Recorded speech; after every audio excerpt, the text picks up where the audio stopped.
Olá, pessoal. Vamos iniciar agora mais uma aula de seleção de materiais, onde trataremos um pouco sobre o módulo de elasticidade.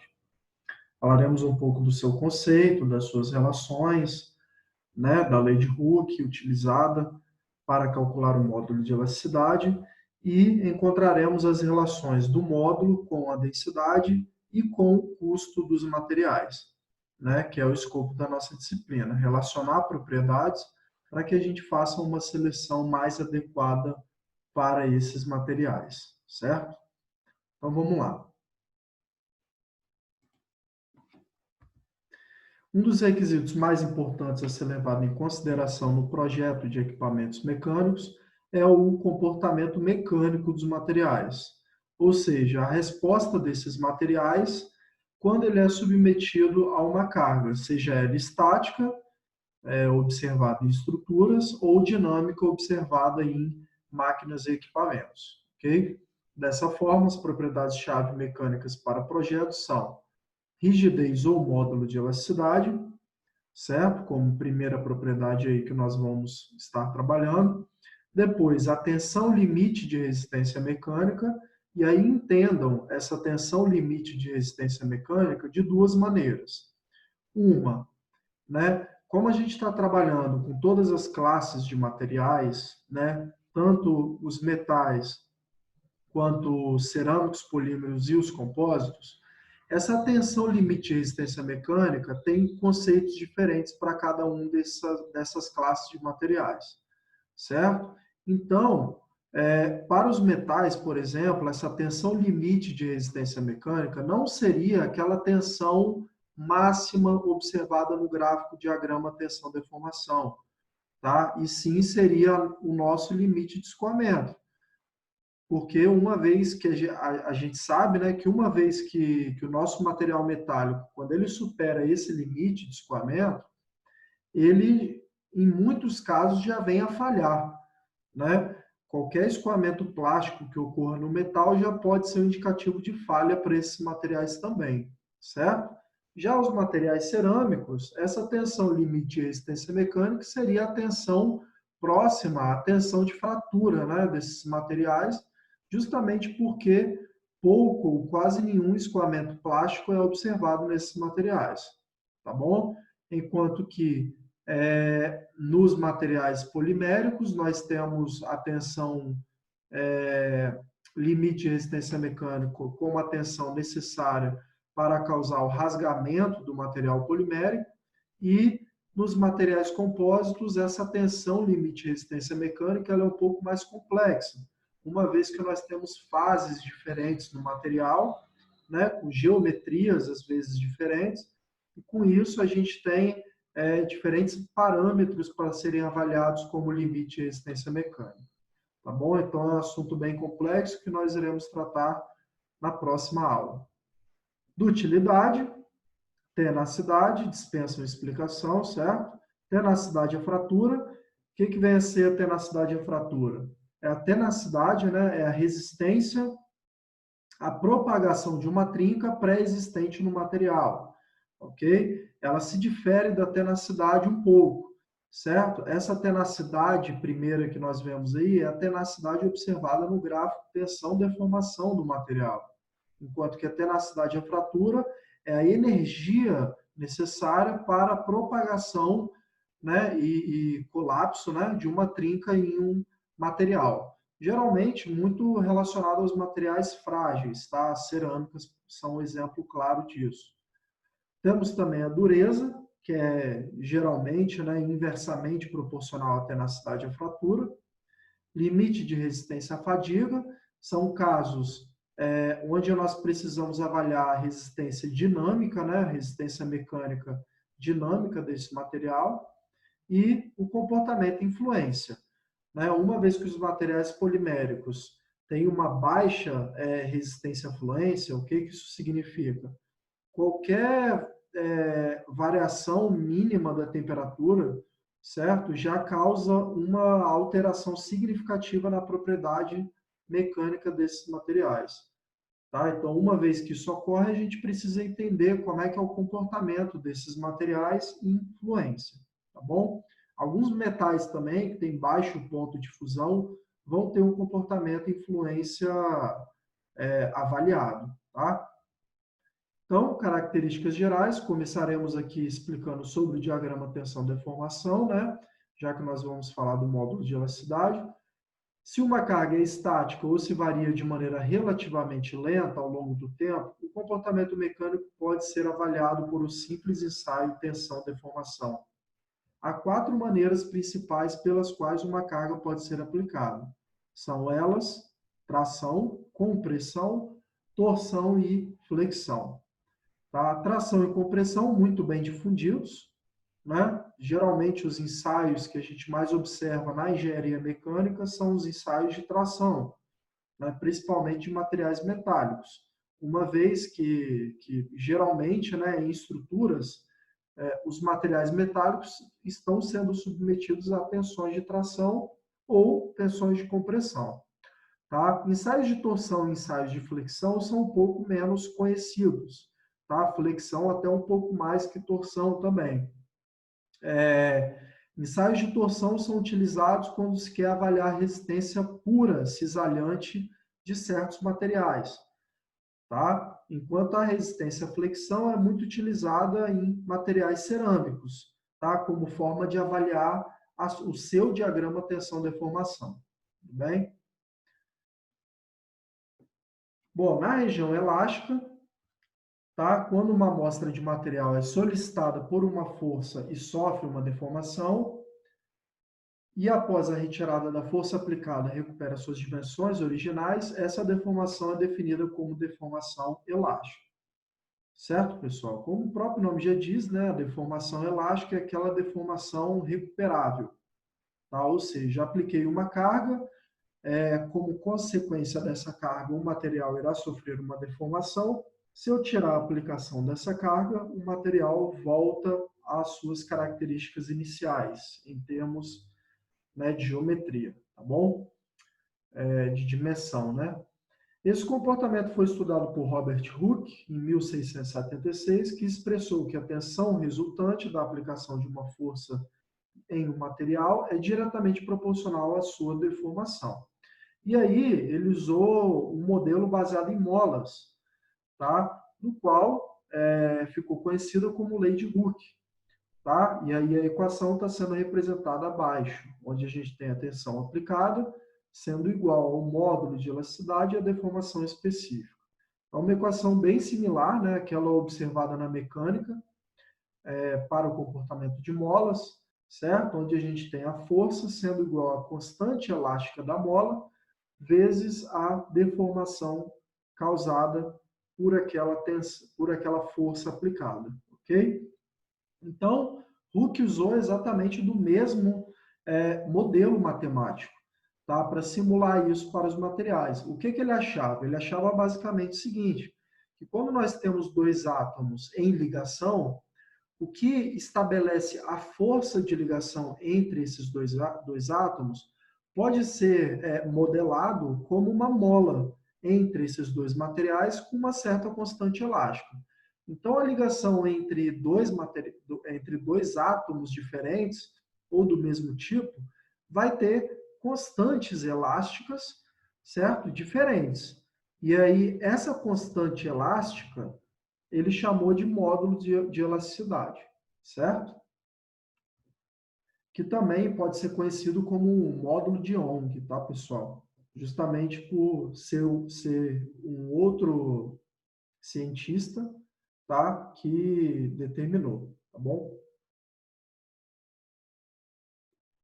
Então, o módulo de elasticidade fornece uma indicação da rigidez do material e depende fundamentalmente das forças de ligação interatômicas. Então, nós temos aqui a nossa ordenada com a força F de atração e repulsão e na abscissa a distância interatômica entre dois átomos. Tá? E aí nós temos aqui, né, o que seria uma curva típica de atração ou repulsão entre dois átomos. Tá bom? Temos aqui a nossa ligação, tá? O modelo matemático desenvolvido por Robert Hooke, certo? Então, ele dizia que dois átomos que estão ligados, né, eles têm essa ligação é estabelecida por meio de uma constante elástica, né, que seria esse módulo de elasticidade que nós conhecemos. Tá bom? E aí, quando a gente aplica uma carga unidirecional nesse material, nós sabemos que a distância, né, deformada por essa mola na direção da carga tem um certo valor, e na direção transversal outro valor, esse outro valor obviamente menor do que o primeiro, certo? Já quando a gente não está aplicando, e aí nós temos aqui no nosso gráfico a marcação de x1. O que seria esse x1? Seria a distância interatômica entre dois átomos dispostos na direção longitudinal em relação à carga, tá certo? Então nós podemos perceber que nessa distância os átomos não estão em equilíbrio. Por quê? Porque o equilíbrio acontece quando a força é igual a zero, concorda? Quando a força é igual a zero, nós estamos na condição equilibrada. E aí, quando a gente cessa a carga, o que acontece com o material? Aquele x1 e aquele x2 voltam para a configuração inicial do material, e aí o nosso ponto vai parar lá onde a força é nula, ok? E aí nós temos o quê? Nós temos que x0 ele é menor que x1 e maior que x2.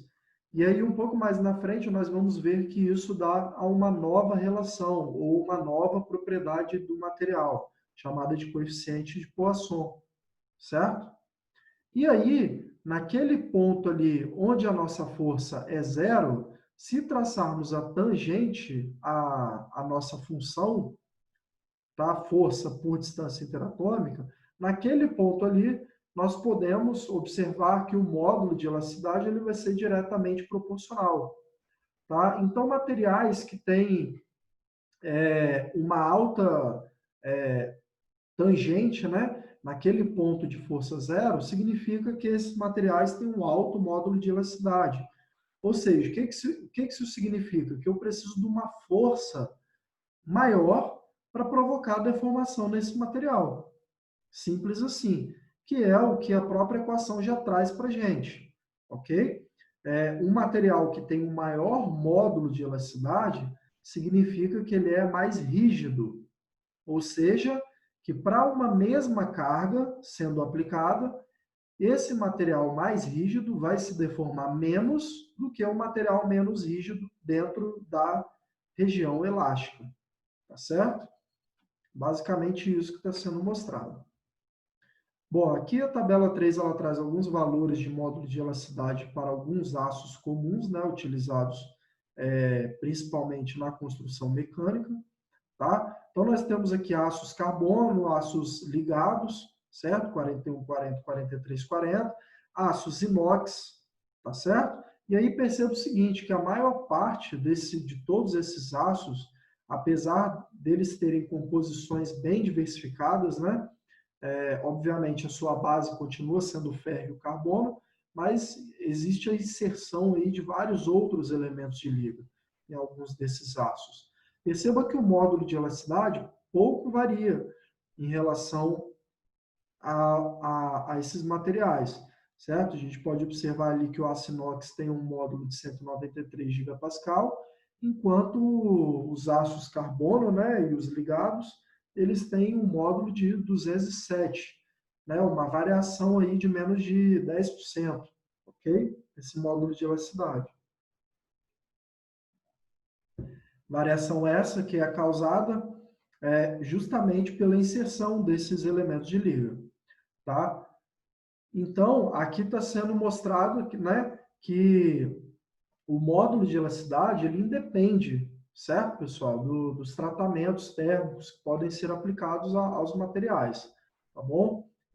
O aço inox ali, ó, vários deles são tratados termicamente. Percebo que o módulo pouco varia em relação aos aços, tá bom? Mostrando que a principal característica, né, para definir um módulo de elasticidade é a natureza íntima do átomo, tá? E da ligação entre dois átomos, ok? Aqui no gráfico da direita, não é? Nós temos alguns aços simbolizados ali, e ali nós temos exatamente mostrando essas relações, certo? Apesar de cada um desses aços mostrados no gráfico terem limites de escoamento maiores, né, um em relação aos outros, perceba que o módulo de elasticidade é praticamente o mesmo, uma vez que o módulo nada mais é do que o coeficiente angular da região linear, certo? Do gráfico. Então, todos eles com o mesmo coeficiente angular, mostra um módulo de elasticidade igual, ou praticamente igual em relação a todos eles, tá bom? Apesar da variação em porcentagem de carbono e apesar da variação em quantidade, né, de elementos químicos, tá? Aqui nós temos a relação do módulo com a temperatura de fusão para alguns metais puros, tá? E aí a gente percebe uma relação basicamente direta, certo? Entre módulo de elasticidade e temperatura de fusão. De uma maneira um tanto quanto óbvia, certo? Uma vez que o módulo de elasticidade ele define a força de interação entre dois átomos, e a temperatura de fusão nada mais é do que uma forma de se mensurar, certo? Através de um valor, que seria esse valor a temperatura. A mudança de estado físico, que nada mais é do que, microscopicamente falando, um distanciamento maior entre os átomos daquele material, certo? Então, se um material ele tem um módulo maior, significa que eu preciso de uma maior energia para afastar os átomos uns dos outros. Se eu preciso de maior energia, logo a minha temperatura de fusão vai aumentar, tá bom? Além disso, o módulo de elasticidade ele varia em função da própria temperatura do material. Como assim? Geralmente, o módulo de elasticidade ele diminui à medida que a temperatura de trabalho daquele nosso material aumenta, certo? Então, se nós temos uma temperatura cada vez maior, o seu módulo de elasticidade, a sua capacidade de ser rígido, vai diminuindo, tá bom? A tabela 5 traz dados de módulos de elasticidade para alguns materiais de engenharia em gigapascal. Tá? Temos aqui no primeiro momento, então, os materiais metálicos.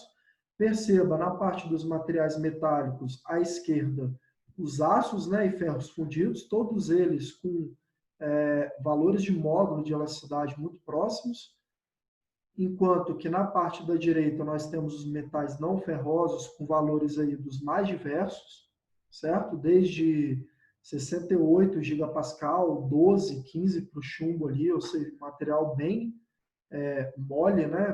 Bem pouco rígido, certo? E outros com módulos próximos dos metais, né? Como as ligas de níquel, por exemplo.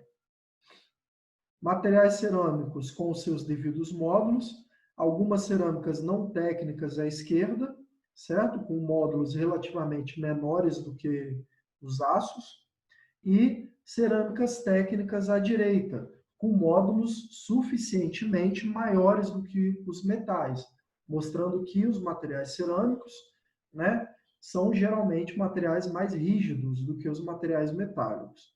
E aí, né, pessoal, consequentemente, uma vez que são materiais mais rígidos, são materiais também mais frágeis, tá? E aí está uma desvantagem dos materiais cerâmicos que a gente vai estudar quando falarmos sobre dureza e tenacidade à fratura.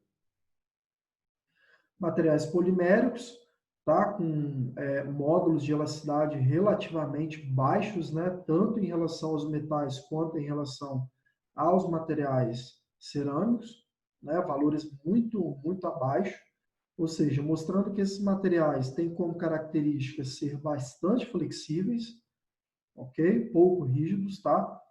E materiais compósitos, certo? E aí eu trouxe ali a madeira no sentido longitudinal e no sentido transversal, justamente para mostrar a característica anisotrópica, né, desses materiais, uma vez que os materiais compósitos, boa parte deles, né, muitos deles, são formados por duas fases diferentes, uma matriz e outra fibra, né? Uma fase fibrosa, que geralmente é uma fase mais rígida, certo? Então, na madeira, se a gente pega no sentido da fibra, que é um sentido mais rígido, nós temos um módulo relativamente alto, enquanto que se nós pegarmos a madeira no sentido transversal, o seu módulo cai pela metade ou até menos, certo? Ali mais abaixo nós temos a fibra de carbono e a fibra de vidro, com valores de módulos relativamente maiores, certo? A fibra de carbono ali alcançando módulos ali próximo dos observados metais, certo? Que tem uma vasta utilização, inclusive. Bom, na região elástica temos também o coeficiente de Poisson, ou Poisson, tá? Que mede a rigidez do material na direção perpendicular da aplicação da carga uniaxial, certo? Geralmente, o material mais rígido ele tem um módulo, tá? Um valor de coeficiente de Poisson também maior, tá bom? Ou seja, ele vai sofrer uma deformação lateral menor, tá? Em relação aos materiais mais flexíveis, certo? Aqui alguns valores de coeficiente de Poisson, tá? Então, a gente observa aqui para os aços, para as ligas não ferrosas, para os materiais cerâmicos, né? O valor relativamente próximo ali é 0,3, certo? Indo até 0,4, não é? E aqui para os materiais poliméricos e para os materiais compósitos. Bom, esses exercícios eles vão estar na segunda bateria, né, de exercícios que vocês, alunos, deverão fazer, tá? Com o intuito de adquirirem a frequência na disciplina de seleção de materiais. E aí nós temos o seguinte: a viga baixa é sustentada por um pino em C e por um cabo de ancoragem AB de aço A36.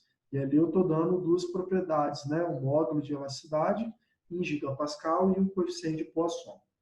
Se o cabo tiver diâmetro de 5 milímetros, determine, letra A, quanto ele estica quando o carregamento distribuído de 1,5 kN por metro agir sobre a viga. E B, quanto diminui o seu diâmetro. Certo? Então, a gente vai utilizar desses valores, né? Utilizaremos também alguns conceitos observados tanto na estática quanto na resistência dos materiais para chegar a esses valores. Podemos também, né, pessoal, uma vez que estamos aqui na disciplina de seleção de materiais, tratar o problema de maneira inversa. Como assim? Temos definido as características geométricas do nosso problema. O que isso significa? Temos definido o diâmetro do cabo, a seção da viga, o carregamento distribuído, certo? Igual está aqui. E aí, com isso, a gente faz o problema virar inverso, né? Que seria o quê? Determinar que material poderia ser um candidato, né? Poderia ser selecionado para utilização no cabo, no cabeamento AB, ok? Então, o problema que vai ser tratado na lista de exercícios será o problema inverso a esse, tá bom? Darei alguns parâmetros geométricos, certo? Fixarei algumas restrições, uma vez que a gente tem que dar algum elemento de contorno, né?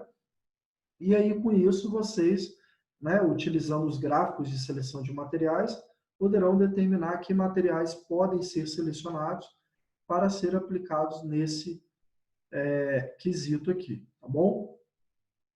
A mesma coisa para o exercício 2, tá? Aqui eu já estou dando as propriedades do material, né? Eu já estou dando um material, no caso poliestireno, e aí estou pedindo para vocês calcularem a maior carga P que pode ser aplicada e o diâmetro final da barra AB e do poste CD, uma vez que está sendo dado aí o diagrama tensão e compressão, né? Deformação para esse material.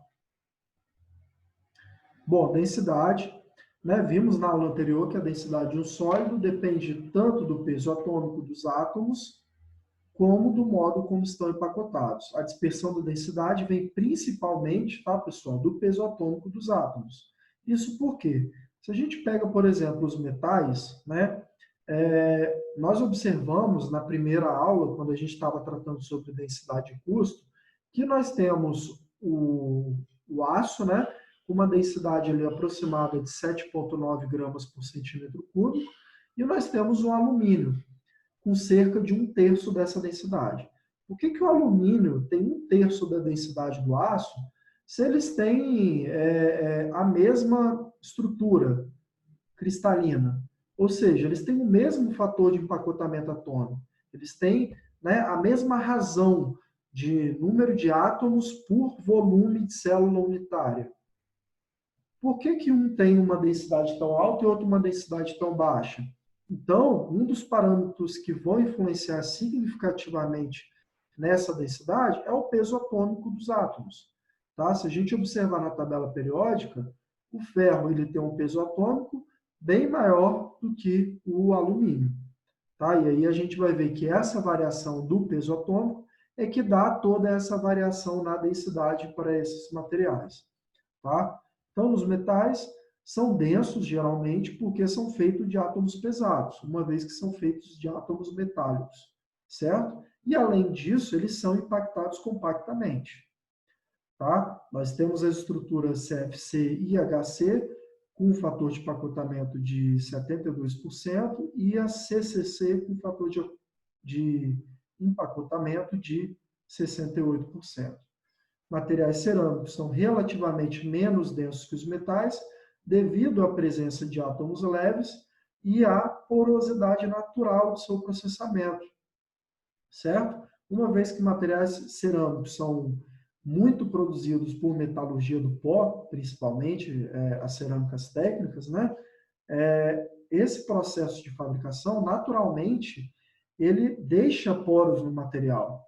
Tá? Por mais que o processo tenha um critério elevado, ele vai deixar, em maior ou menor grau, uma certa porosidade no material cerâmico. Tá bom? E, além disso, vários desses átomos, né, dispostos nos materiais cerâmicos são átomos leves. Polímeros têm baixa densidade, pois são feitos em grande parte de carbono e hidrogênio, átomos naturalmente leves, né? E empacotamentos amorfos ou cristalinos mais abertos, certo? Então, são duas características aí que, em conjunto, contribuem para a baixíssima densidade dos materiais poliméricos. Já os módulos de elasticidade vão depender de dois fatores, a rigidez da ligação e o número de ligações por unidade de volume. O fator preponderante é a rigidez da ligação, que seria a constante elástica da mola. Tá? A ligação covalente ela é rígida, muito mais rígida, do que as ligações, por exemplo, metálica e iônica. Tá? Mas todas as ligações primárias elas são muito rígidas em relação às ligações secundárias. Então, os metais têm altos módulos porque o empacotamento compacto dá alta densidade de ligação e as ligações são fortes, certo? Embora não tão fortes quanto as ligações iono-covalentes, tá? Que é observada nos materiais cerâmicos. Cerâmicos têm rigidez relativamente maior que os metais devido também ao seu empacotamento compacto e à sua energia de ligação, maior que na ligação metálica, uma vez que tem um caráter tanto iônico quanto covalente. E aí esse caráter tanto iônico quanto covalente tende a ser mais rígido, certo? Polímeros possuem ligações covalentes fortes. Tá? Então, as ligações na cadeia polimérica são fortes. No entanto, as ligações entre cadeias, as ligações intermoleculares, são ligações secundárias, ligações fracas. Tá? E aí é devido a essas ligações fracas que nós temos módulos bem baixos nos materiais poliméricos. Aqui nós temos um gráfico, então, um diagrama, né, um mapa de propriedade, relacionando o módulo de Young em gigapascal com a densidade dos materiais em quilograma por metro cúbico. Tá? Aqui temos, então, todas as famílias de materiais. Podemos observar, né, que o gráfico ele geralmente cresce em ambos os sentidos, né?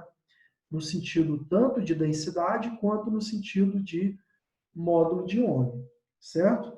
Por que isso, pessoal? Porque geralmente os materiais mais densos, né, são mais densos porque tem um empacotamento mais fechado, e aí com isso eu tenho uma densidade de ligações maior. Se eu tenho uma densidade de ligações maior, eu tenho um módulo de Young maior também, certo?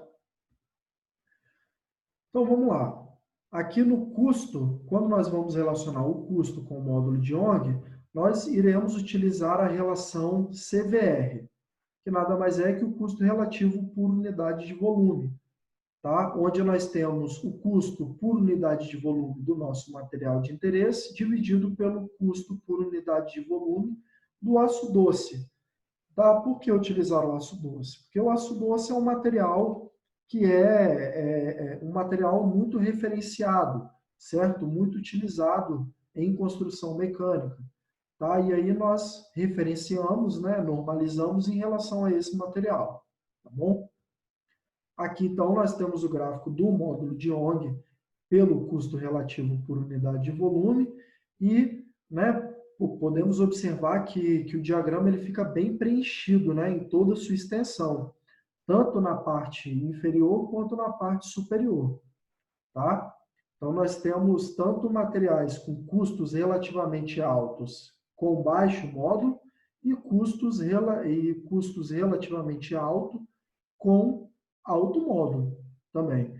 Então, a gente precisa, né, uma vez que o custo é uma parte importante da nossa seleção, certo, pessoal? Talvez, em alguns casos, até a principal parte, né? Não adianta nada a gente selecionar um material atendendo todos os critérios em termos de propriedades mecânicas, térmicas e elétricas, né? Seja quais forem essas propriedades, se o custo desse material for exorbitante alto, tá? Então, é um gráfico que é muito utilizado em seleção também. Então, fica aí também o exercício, né? Fazer este gráfico vai estar na lista de exercícios desta segunda semana, tanto do módulo de Young pelo custo relativo por unidade de volume, quanto do módulo de Young pela densidade. Tá? Iremos utilizar o level 2 para esta atividade. Vai estar tudo explicado lá no roteiro, certo? E aqui finalizamos com mais 2 exercícios que vão estar lá também na lista de exercícios de vocês, tá bom? Então, o primeiro ali, use o gráfico módulo de Young por densidade, né, que vocês vão construir, para identificar que materiais são mais rígidos e menos densos que os aços. Que classe pertencem esses materiais? E, questão 4, uma das maneiras mais precisas de se medir o módulo de elasticidade dos materiais é medindo a velocidade de ondas sonoras do material, dado pela seguinte equação. Né? Nós temos ali a velocidade sendo diretamente proporcional ao módulo dividido pela densidade elevado a meio, ou raiz quadrada, né? Onde V é a velocidade do som, E é o módulo e ρ é a densidade do material. No projeto acústico de uma sala, a velocidade do som na parede deve ser de 10 elevado a 7 sobre 2 metros por segundo. Selecione 3 materiais candidatos para essa aplicação. Qual deles teria o menor custo relativo e o maior? O que nós devemos fazer num problema desse tipo? Uma vez que o nosso gráfico está sendo tomado como o logaritmo, né? O nosso gráfico de módulo de Young por densidade está sendo tomado como logaritmo, nós também relacionaremos a equação com o logaritmo. Tá? E aí, com isso, nós chegaremos ao índice, tá? A diretriz de projeto deste material. E aí nós utilizaremos esse dado da velocidade para determinar que ponto é esse da nossa diretriz de projeto. Tá certo? E aí, com isso, vocês vão conseguir realizar os exercícios. Tá bom? Bom, pessoal, essa foi a aula de módulo de elasticidade. Espero que tenham compreendido, né, o conteúdo. E na próxima aula estudaremos sobre a tensão limite de resistência mecânica, certo? Que coloquei um pouco mais atrás ali, no início desta aula. E daremos continuidade na seleção de materiais com desenvolvimento de novos gráficos. Tá bom? Muito bem, pessoal. Até mais. Fiquem com Deus.